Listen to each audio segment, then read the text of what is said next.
ఈ వీడియోలో కొండల్ని, గుట్టల్ని చూపిస్తున్నాననేసి అనుకుంటున్నారా? ఏం లేదండి. ఒక చిన్న పని మీద ఇటు సైడ్ అయితే వెళ్తున్నాను. అందుకనేసే ఈ వీడియో అయితే నేను తీశాను. ఇదేంటో కాదండి, గుత్తికోట. నేను మా అమ్మమ్మ వాళ్ళ ఊరికి ఎప్పుడు వెళ్ళాలనుకున్నా కూడా ఇటు సైడ్ నుంచే మేము వెళ్ళాలి. నాకు ఈ కోటతో ఒక చిన్న అనుబంధం ఉంది. మా అమ్మమ్మ వాళ్ళ ఊరికి వెళ్ళాలనుకున్నప్పుడల్లా ఇటు సైడ్ నుంచి వెళ్తుంటాం అనేసి చెప్పాను కదా! నాకు ఈ కోటను చూసిన ప్రతిసారి అక్కడికి వెళ్ళాలి. ఆ కోట లోపల ఏముందో చూడాలనైతే నాకనిపిస్తూ ఉంటుంది. కానీ ఒక్కసారి కూడా ఆ కోట లోపలికైతే మేము వెళ్ళలేదు. ఆ కోటలో ఏముందో కూడా నేను తెలుసుకోలేదు. మేము ఇటు సైడ్‌కు రావడమే ఆపేసాము. ఎప్పుడో సంవత్సరానికి ఒకసారి లేదా 2 ఇయర్స్‌కి ఒకసారి అయితే ఇటు సైడ్ వస్తూ ఉంటాము. ఏదైనా పని ఉంటేనే, లేదంటే అది కూడా రాము.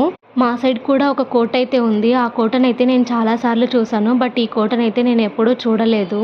ఈ గుత్తి కోటలో ఉరుసైతే చేస్తారు. అది ఏ మంత్‌లో చేస్తారో నాకు ఎగ్జాక్ట్‌గా తెలీదు. బట్ ఉరుసైతే చాలా బాగా చేస్తారనేసైతే విన్నాను నేను. నాకు మా అమ్మమ్మ వాళ్ళ ఊరంటే చాలా ఇష్టము. బట్ ఇప్పుడు మేము మా అమ్మమ్మ వాళ్ళ ఊరికైతే వెళ్ళలేకపోతున్నాము. దాదాపు 15 ఇయర్స్ అయిపోయిందండి మా అమ్మమ్మ వాళ్ళ ఊరికి వెళ్ళేసి. నాకు మా నాన్నమ్మతో ఉన్న అటాచ్‌మెంట్ కంటే మా అమ్మమ్మ వాళ్ళతో ఉన్న అటాచ్‌మెంట్ చాలా ఎక్కువ. మా అమ్మమ్మ చెల్లెలు ఇద్దరు అదే ఊర్లోనే ఉంటారు. నన్ను చాలా బాగా చూసుకుంటారు. నేను మా నానమ్మ చనిపోయినప్పుడు కూడా ఏడవలేదు. కానీ